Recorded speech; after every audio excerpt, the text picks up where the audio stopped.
Latest ആയിട്ടുണ്ടെങ്കിൽ അനുപമ പരമേശ്വരനുണ്ടെങ്കിൽ ഒരു interview കൊടുത്തിട്ടുണ്ടായിരുന്നു. ആ ഇൻ്റർവ്യൂ ആണ് ഇപ്പോൾ ഭയങ്കര വൈറലായിട്ട് പോയിക്കൊണ്ടേയിരിക്കുന്നത്.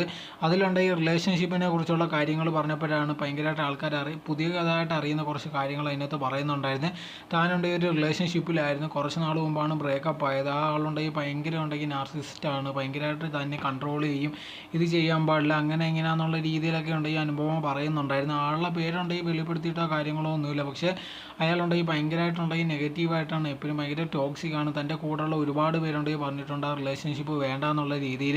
പക്ഷേ തനിക്കുണ്ടെങ്കിൽ ഇഷ്ടമായിരുന്നു. കുറച്ച് കഴിഞ്ഞപ്പോഴാണ് തനിക്കും മനസ്സിലാവാൻ തുടങ്ങിയതൊക്കെ, തനിക്ക് റിലേഷൻഷിപ്പ് സെറ്റ് ആവത്തില്ല എന്നുള്ളൊരു കാര്യം മനസ്സിലായി. ആ സമയത്തുണ്ടെങ്കിൽ അയാളുടെ വീട്ടുകാരുണ്ടെങ്കിൽ ഇതെനിക്ക് കല്യാണത്തിനുള്ള എൻഗേജ്മെൻറ്റിനും എല്ലാം റെഡി ആവാനുള്ളതൊക്കെ തുടങ്ങിയിട്ടുണ്ടായിരുന്നു. ഞാൻ സമയത്ത് അവരുടെ അടുത്ത് പറയുന്നുണ്ടായിരുന്നു അയാളുണ്ടെങ്കിൽ യങ്ങറാണ്, അപ്പോഴത്തേക്ക് ഇതൊന്നും ഇപ്പോൾ ചെയ്യുന്നത് ശരിയല്ലെന്നുള്ള രീതിയിലൊക്കെ പറഞ്ഞിട്ടുണ്ടായിരുന്നു.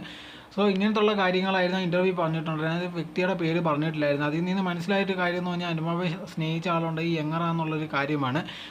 സോ ഒരു മാസങ്ങൾക്ക് മുമ്പുണ്ടെങ്കിൽ ധ്രുവിനെ ഉണ്ടെങ്കിൽ അനുപമ അൺഫോളോ ചെയ്തിട്ടുണ്ടായിരുന്നു. ഇതാണിപ്പോൾ ഭയങ്കര കാര്യമായിട്ട് ആൾക്കാർ സംസാരിച്ചുകൊണ്ടിരിക്കുന്നത്, ധ്രുവ എന്നുള്ള രീതിയിലൊക്കെ. പക്ഷേ ഇതുവരെ അത് കൺഫേം ആയിട്ടില്ല, അനുപമ അങ്ങനെ പറഞ്ഞിട്ടുമില്ല. പക്ഷേ ഇത് വെച്ചിട്ടുണ്ടെങ്കിൽ ആൾക്കാർ പറയാൻ തുടങ്ങി അത് ധ്രുവ് തന്നെയാണ്, ധ്രുവാണ് അങ്ങനെ ചെയ്തതെന്നുള്ള രീതിയിലൊക്കെ പറയാൻ തുടങ്ങിയിട്ടുണ്ട്.